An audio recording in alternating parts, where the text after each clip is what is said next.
Them pants na do person force ya na konwa JB Dankwa we hu de person de netena so. Me pa chawo eye noma mienu. Niama mienu. Noma mienu a ese Ghana men nyina ate ase. Okay. Noma mienu. Niama mienu. Noma mienu. Okay. Two things. Two things. Na mesraw a good say wabo Nana de Dankwa edi eye president ene JB Dankwa.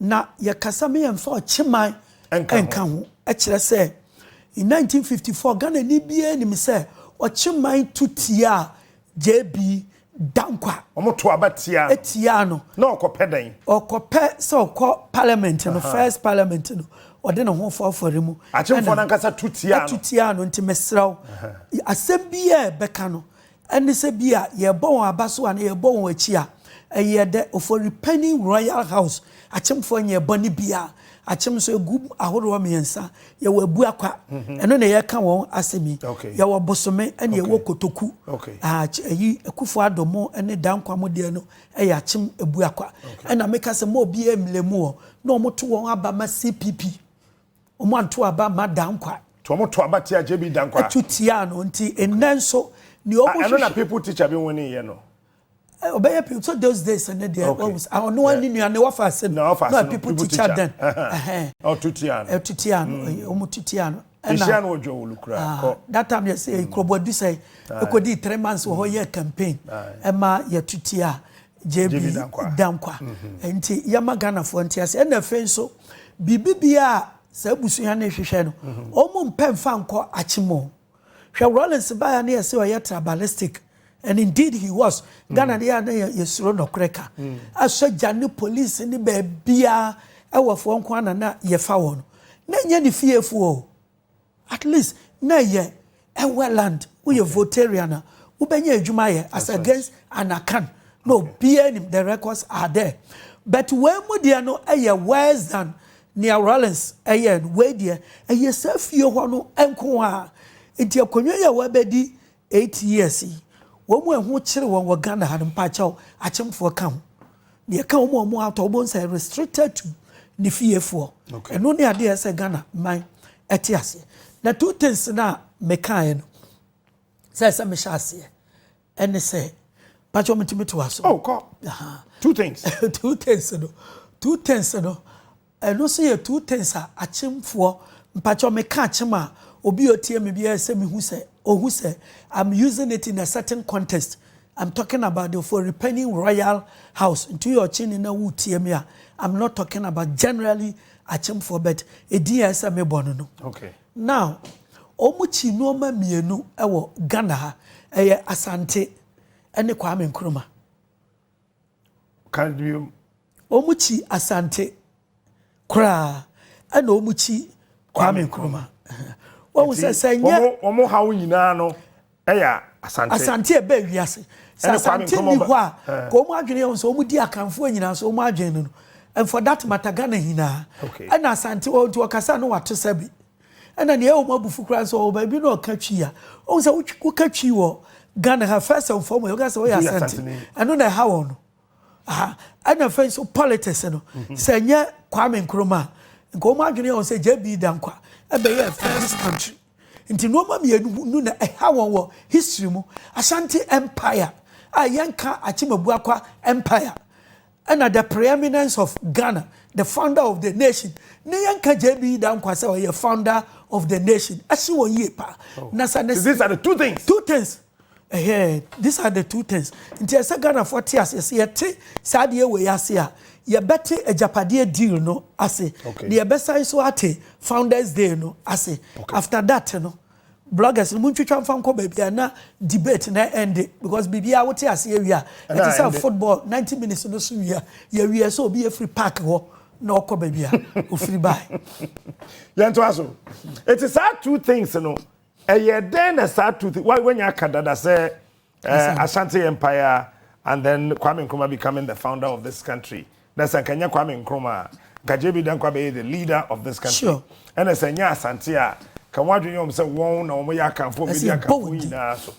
Bibi so ho biomo omo ya. Na kan omo de pesa to me no. Our yo ya and so monsanka. Ni na free beginning no me kyerɛ ase yɛbɛba bɛsi so pepepepe. Nti ɛsɛ Asante na ɛwɔ history ɛna Nkrumah de ne politics. Nti ɛsɛ starting from the historical background. Historical background ni nyinaa ne sɛ na akanfo nyinaa yɛ ka twi no ɛyifo na di yɛn so ɛyɛ denkyira. Twifo denkyira.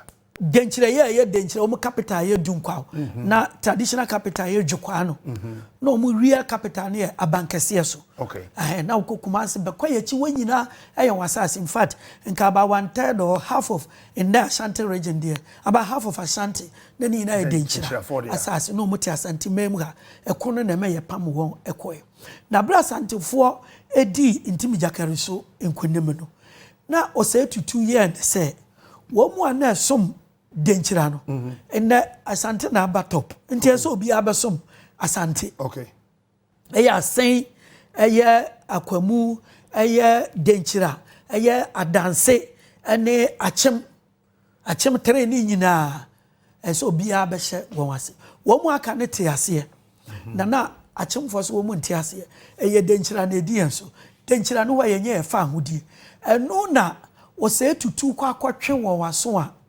omu hu ni nyansa ntokwa na nsi wo Akyemlando they were very smart okay omu ba asen ho ba bi omu ba very far and Asantefo any ni won ho so say war na be started and they selected best 10 hunters wow and they will be the best 10 shooters no mu ko lay ambush time wo twa nsuo na pew the rest is history all right near de opoku ware no a teenager near de ni si akonwa so you didn't see a kunyaso. This time instead of Asante going there, Akyem say was to cry yakunu. Na kola ketuawe. And no na omu di mirika ba Asante say abechi second chief no so etweniti ti kejetia and omu kunye. And no omu kwahyehyɛ mpaboa bi Asantefo hu ni bida. No omu say mpaboa mu de bobo life and no ne Ahantan war. Asante defeat the Ahantan war. Samoya Ahantan no. Fede mu twansi okura ne ya moto aye kumase ne ye anti Asante frɛ wɔnom sɛ wɔn yɛ Ahantan for ne de Ahantan war no anya Ahantan yɛ wɔ nya Ahantan western region it had nothing but no more refer to ɛyɛ Akyembu akwafo also we are the ones who read the history book bia was said this war has got nothing to do with the Ahantan people of the coast that's right but rather the behavior of the Akyembu akwafo people eti na Asantefo refer to Akyembu akwafo no say wo ya Ahantan enti mo tumi atwa nsuo kura ba ye territory mo sa hyehye mpaboa kama mo de bobo life o kumase ha they were rooted mercilessly and from that time no be share Asantefo ase to the bi o mo twa mo kisi o say no one has ever colonized us before me pacho obi bia o ka twi wo Ghana no wa sha Asantefo ase pen Obibia because at one point or the other they were all serving Denkyira and after the fall of Denkyira Ashanti ruled everybody all right eya bunu eya doma eya Akyem eya hwayo nti no there I mean there is no doubt about that now omo be sha Asante ase no anye won da deep emre bi omo hwehwe won fa ahodie enti 1874 Sagrenti war no esori ye no instead of fighting for their masters, if I should put it that way, Ashanti, they rather fought on the part of the British. Oh, okay. So many abrofo no kabo. Omo koboa abrofo. Ekutia Ghana. Nya Ghana, ekutia Asante. That is Ghana for. Okay. Okay. Ekutia be before. Onua Nkrumah for no broni ye baako kutia o. Enti Asante eto form.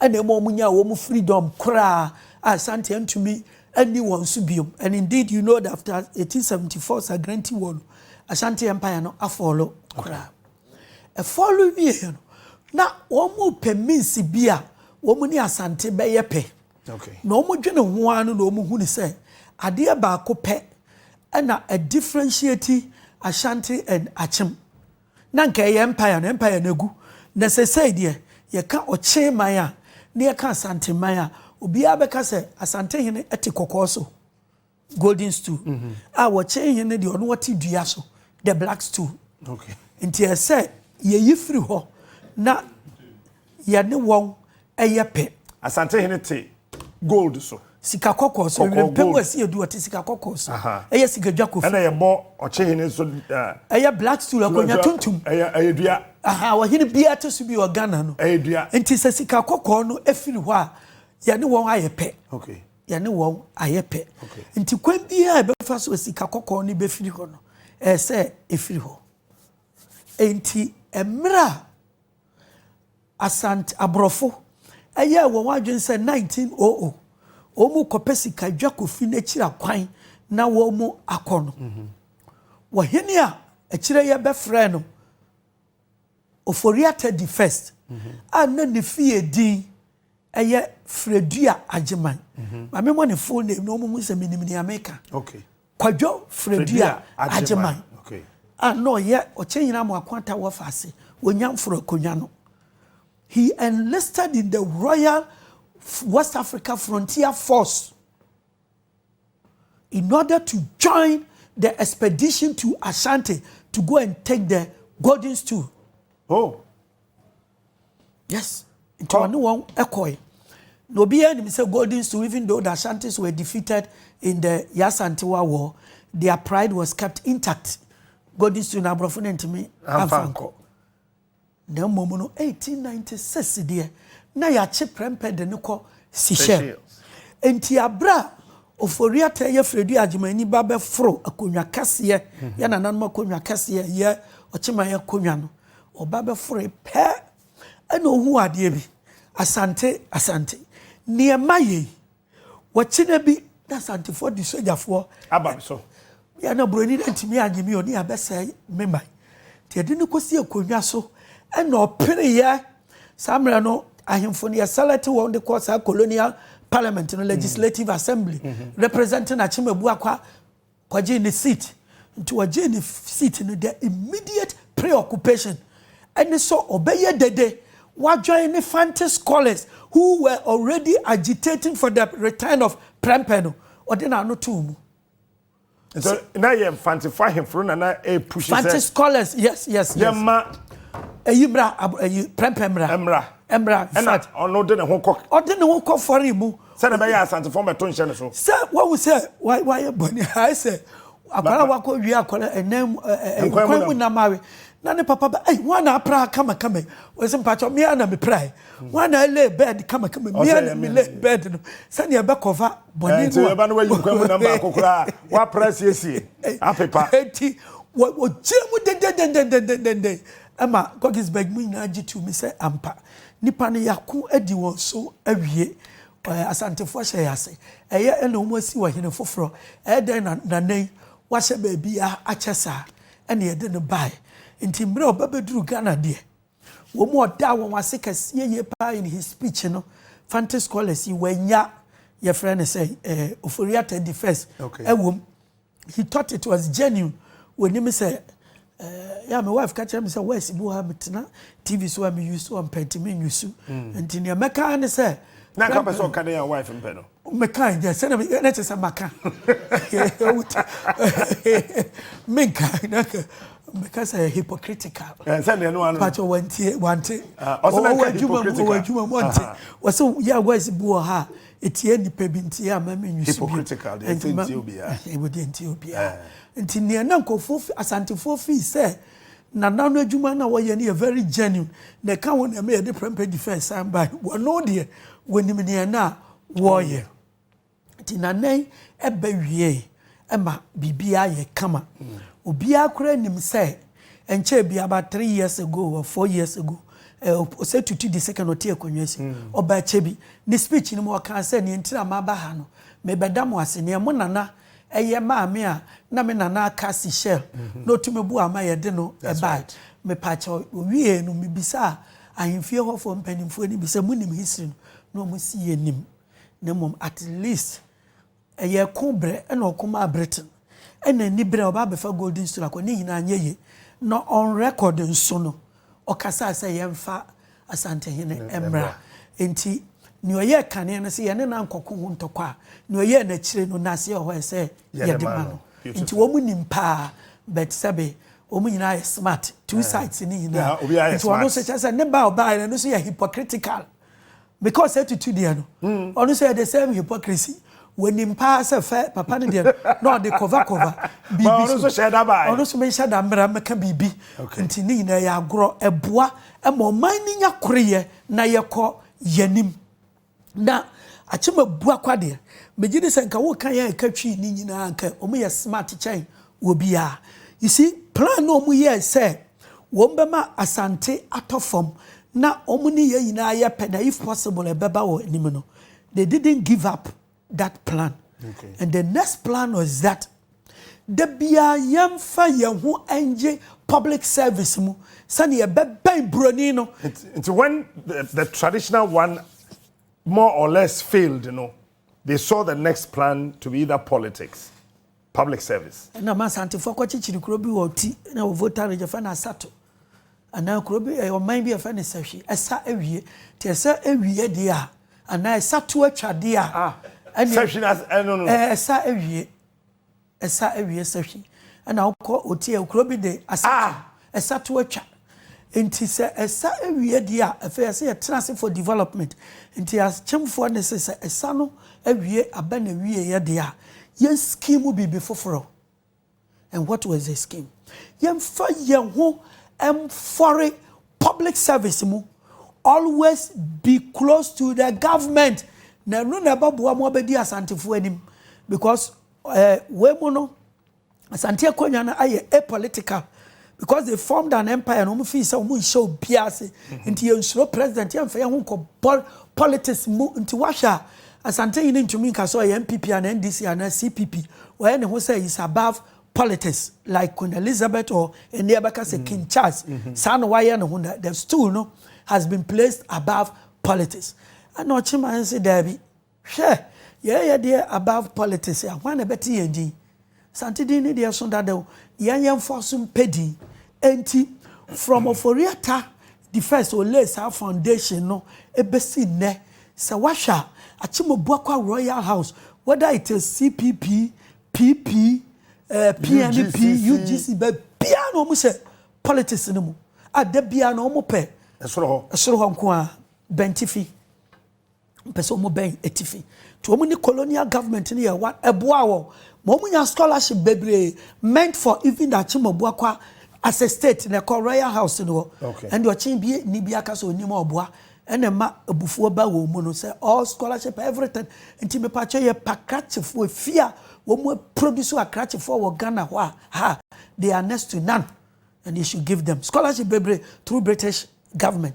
After independence in politics, no, there be almost. And I'm so more confined. I'm not for Adamfo. And through that, there be so more. No, it was a policy. It is a washer. Tell me, I didn't know Kufuado. A year MPP presidential candidate first. Near done a deal Kasua rally. No, he said it. Or say, if you have maybe free money there, public service and near do jarry. There be a person your politics near Tria Esro. But you obi upon sign play. Okay, Kasua. To the whole nation. No more any history, no. They thought to say, I'll grow be na odi. Okasano so bo nipa mienu na na hano. Oboni na no of a JB dankwa edi. No sign a ball the tamfo Kwame Nkrumah edi. Te ade a share won etinim. That's right. Into one we say Asante no more ntimi won, but they will come back later to defeat Asante, I will tell you. Enti one more day no money abrofo ne be year one. To the extent that during the Second World War, Oforiata the first year 1943, no, I catch Abrofone say, you know, say, Achimo Buakwan na Ghana, Yamicha yen, Denchamuo, Nebrofo Dine say, Denchamuo Brofo. Minim Nebrofo Dine. I say, one on a din, do say, Minim, and on a diamond. Denchamuo, Mumia diamond. And on a diamond. Diamond, you treated Denchamuo. Aha, and a Sakako gold. Empty. A one kuana near two damo a denchamuo. One royalties nay. If you won't say damon et say the value gold value say and sana to damon et say. Anything but the gold you two almost so royalties no. Emma Oforiata catcherable for say war no one Second World War. As see any be support to one. No more to me defeated Germany. And one castle one sikano.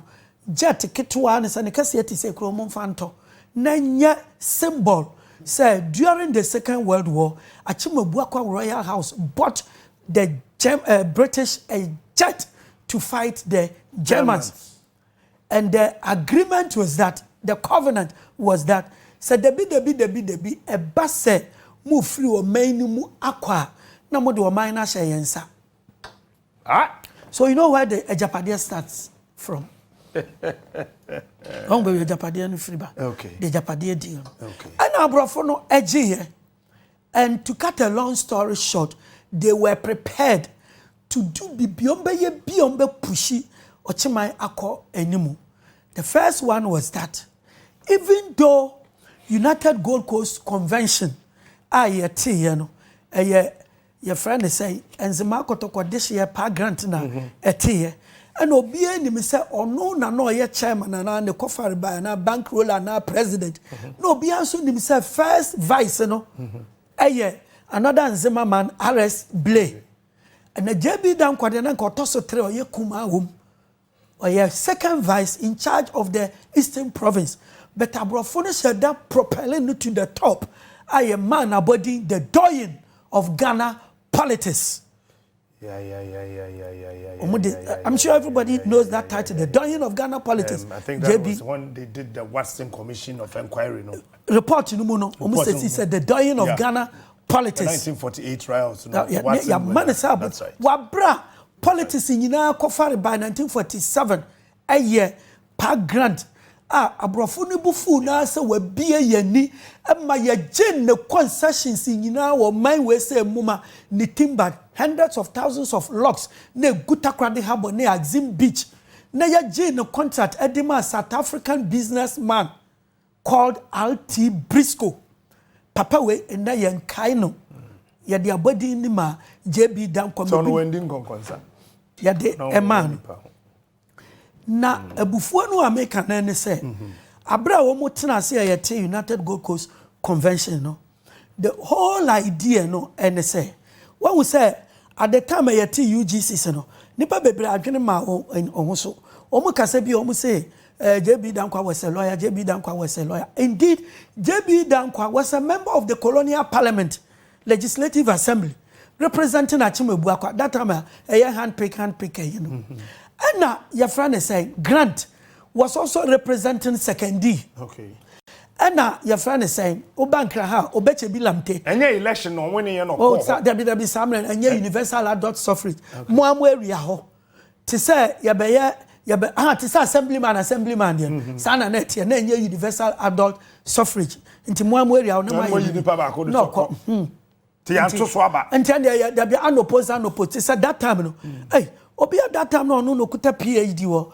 Ghana say wo betumi na be standing. Inti sa no mani bi na wo mu eye. Inti sa for na ye lead. That time na people teach and beating no kuta PhD. And no still kuta PhD. And then sana universal adult suffrage na party politics abem. The earlier ones na enye on party partisanship. Yanko. Enti no ne ekokosi ya ne sem fom so a wo mu ye nyina no and say omuni abrofo ne ye one say we are already members of the colonial parliament. Otherwise we are businessmen. Now mom as Goggisberg a capital one Africanization policy. You should grow the Ghanaian, the Gold Coaster. Na de be the omine de ashanensa. Saudi ayantia manyokuo bi. Na anytime be a bronino aircon. Not the omine amai. In mom what here?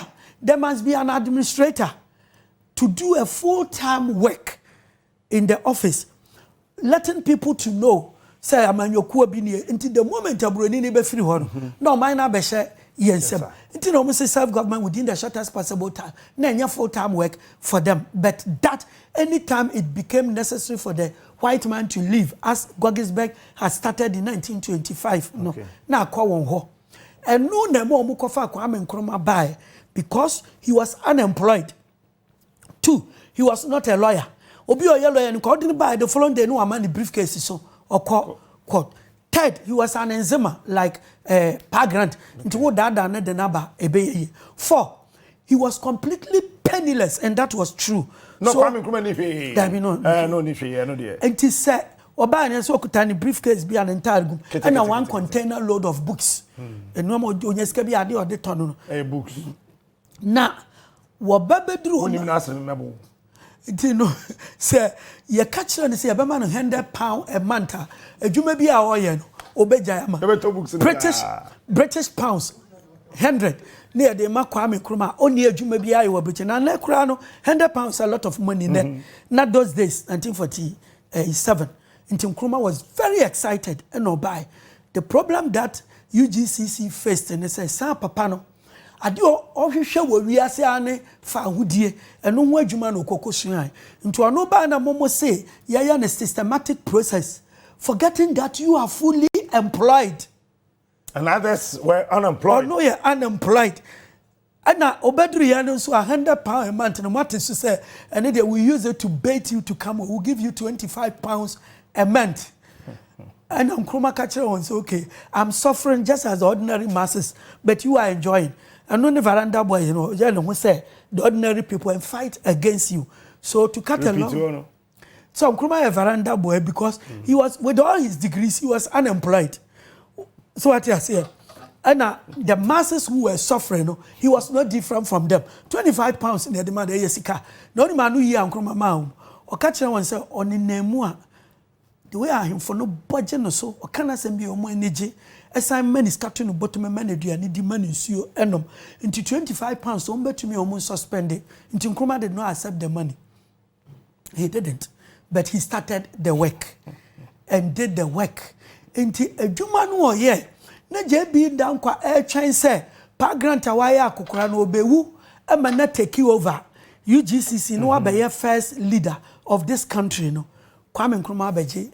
Fahudie no. At my 1951 election, no. 38 constituencies. UGCC had 3. Independent 1. CPP 34. Yes, 34. Until with the bomb and 38. And immediately the party collapsed. Which party? The United Gold Coast Convention. UGCC Eguye. Eguye. Until the Asante standing election 1954, and then the Wafasi on the ticket of CPP, and winning here. Now that the Wafasi people teacher, the Wafasi people teacher. Now that winning on Okuta PhD. MPP lawyer no or Kasa Baby Ben cry finance. Obi there be young guy or call win to me station. No. That should be his father. That should be his father. Okay. And he, some way see no. Your friend is Achimo Bwakwa Royal House ye pa. After say JB Dankwa lose election. Because Onua na oba be your mampeni. No say lose election. What was say oko parliament you know British under the British constitution no. Nanke obetumi ya no. Either opposition leader or leader of the government. Ewo omu yi one from the minority party and the majority party. Ye bibia from parliament. A British constitution, a Westminster deal. Into once you lose, it means you are out of politics completely. Okay. And Asante for also a sideline no because of the age-old enmity between Asante and Akyim. And Untino, Asante for no mu ye CPP for na 54 election and no mu kokote NLM. Almost say yati ye ho every CPP. Na UGCC dey na Asante nka ho big sesi and ye mo Asante ni bi adin wo mu da ye mo ewe ni bi we northern na mo nka ho na nduru ho UGCC na nka o mo pefa ho di ama the colony aje bi da nkwa soldier see the name Akanman em say what pen. That's right. Obi an say Akanman Ghana en free JB da nkwa no menti bi because what can 1,000 times. That's right. The concept Akanman so Asante enka ho. Wait, your mama ya may politics. Yes, okay, history. History. Come here, lawyer. Enti maybe you so near Canada more than 2 tests ago. What can you reach now, Betba? Enti a Koba Sano. Let's just say Kwame Nkrumah be prime minister. Now, dear San you Bufuni say, Asante for a who secret, no, not the most foremost a politician.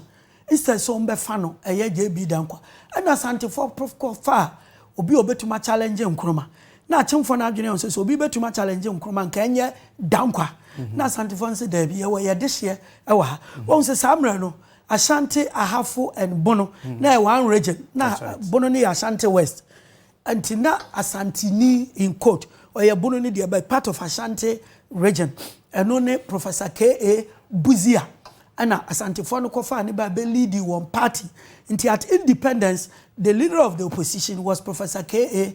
Buzia inti nature said damn kwade ye good animu ase wo politics mu ema according to Dr. Joe Apia proceedings of the Ghana Academy of Arts and Sciences 1974-75 pages 28 and 29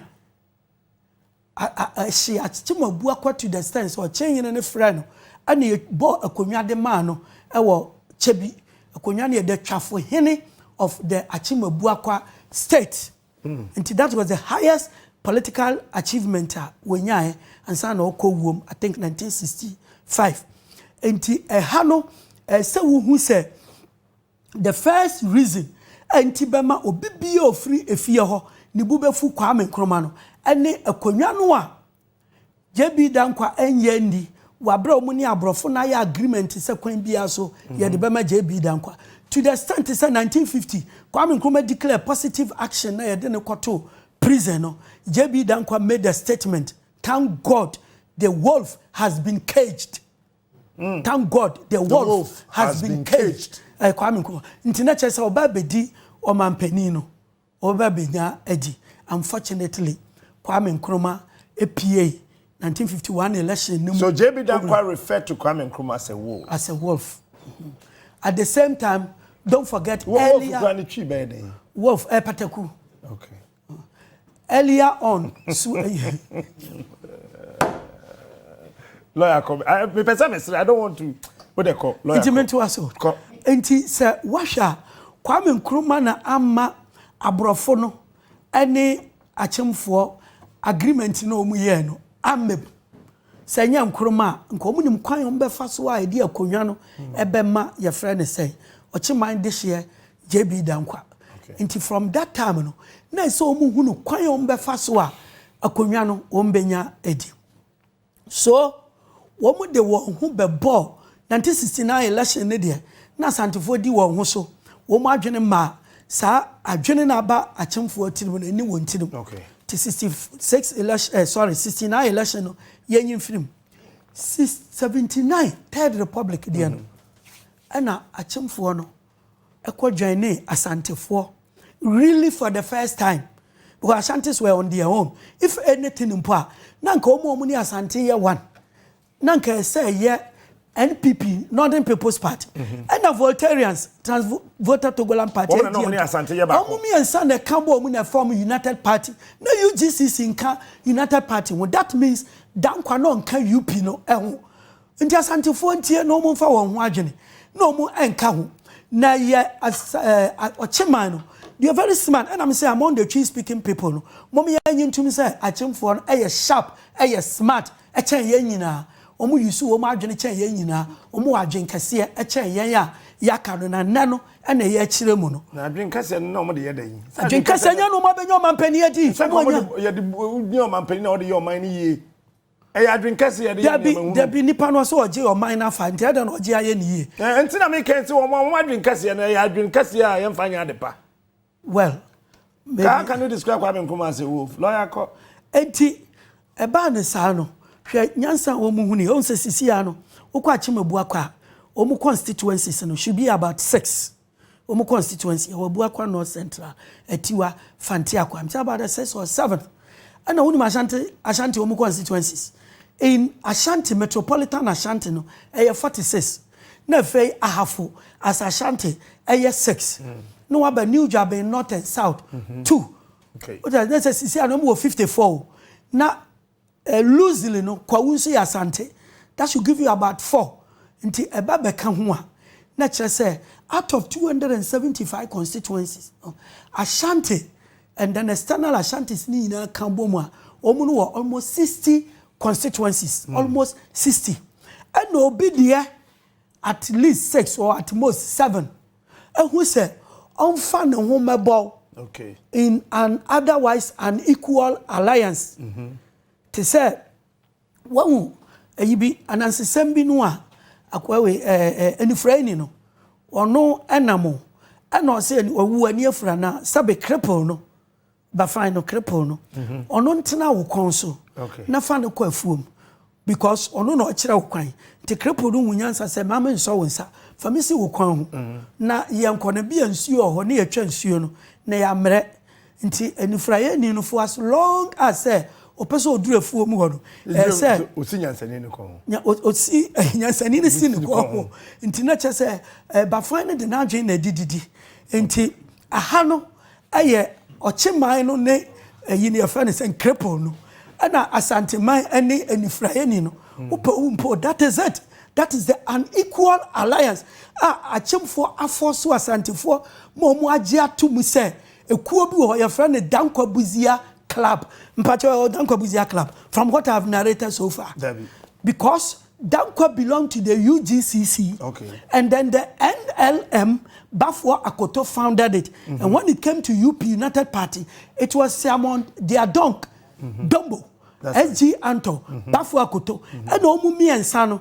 Yenkwa yi obi obeba be ye leader o kuta superior education obetuma face Nkrumah with the superior education and only ka ebuzia enti na chese Dankwa de wo meb but nkrofo we kuta adwene kase se ye twe yen ho a would say so 7 constituencies even today out of 275 that bani nipa ebeba be the president of Ghana na mo yanya ne se fretiti nyina ya wo Dankwa Buzia Club enti mo Asante man nyina ni srem Asante man ani sremfo nyina momo de anu Buzia na ye achemfo nso de anu hwan Dankwa ti ye nko aye wo baako mama aka nyina nso mo baako Dankwa Buzia nti won say 79 election no ana omo propose to Asante say big six ni nyina ewu big six no na yi wo ho eyi ti ase ba ye ni big six bia ye ni big omo yi yam men ko ho ne na omo de ne say big six no that imaginary big six no mienu na CPP for Akwaje ene Kwame Nkrumah. That's right. Na Akwaje not ase no CPP ni na your friend say wo mu aka na ye UP for na ewu obi ewu aka pawuri into why the automatic leader of the mateme ho your friend say tradition na Asante for ne say David na where the oba mu say eno na omobufu yi omokokote United National Convention UNC ayensa clean. That's right. Ama Paul instead of joining the Ashantes PFP Vitousu Popular Front Party Nkrumah omukwa join PNP for President Nkrumah's party. That's right. Ama PFP elusu here.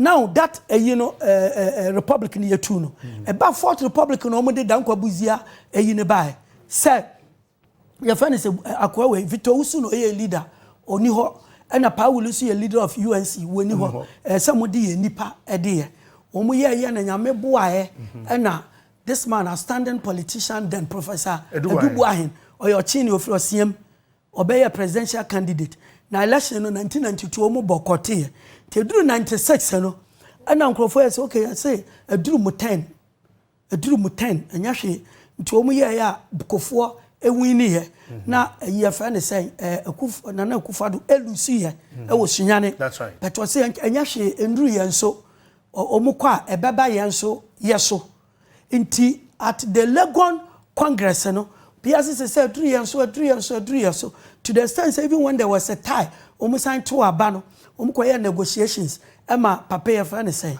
Alan epeni ba bi tena ma ye de manana akufo ado what was omu kuta adwen kase e mbere ni du ya yesa akufo ado so ti ase say no eduru Asantefo no eten no do you know what he started saying kokuma say catch Asantefo say your tradition no eyemiensa Dankwa Buzia and domo timesramu wo mu say Asantefo yemfa esremni nye ye leader de pen de so eduru won so say yedi akonwa no ema domofo na so matias Bawumia is the presidential candidate of NPP representing the Domo faction now achimfo unrecognized dano in the instead say be kwa Asantini ho enko seremini ne ho